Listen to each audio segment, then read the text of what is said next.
Клуч на врата и испуштање на околу 4000 работници. Вакво сценарио ни се заканува доколку владата подитно не излезе со конкретни мерки, алармираат текстилците од југоистокот.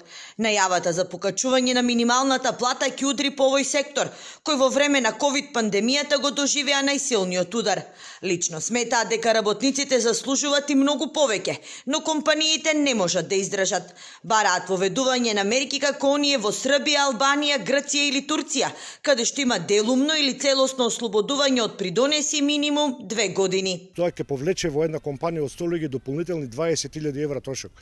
Тоа некој ќе треба на нас да ни го помогне барем некој одреден период. Дали тоа ќе биде, пак ќе се повторам, делумно или целосно ослободување на придонесите, тоа треба владата заедно со нас, со сите засегнати страни, би рекол, сите текстилни компании во Македонија да седнеме и да го разговараме. Енергетската криза уште посилен удар ќе зададе на текстилниот сектор.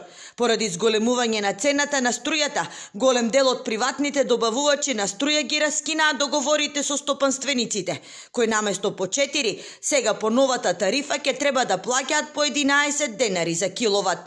Хитно владата на Република Македонија треба да интервенира во делот на субвенции за електрична енергија, бидејќи ако ја земам само мојата фабрика или било која друга, која до сега плаќала 3-4.000 евра месечно струја, сега тоа треба да се множи пута 150% и би испаднало негде околу 10.000 евра само по основна струја.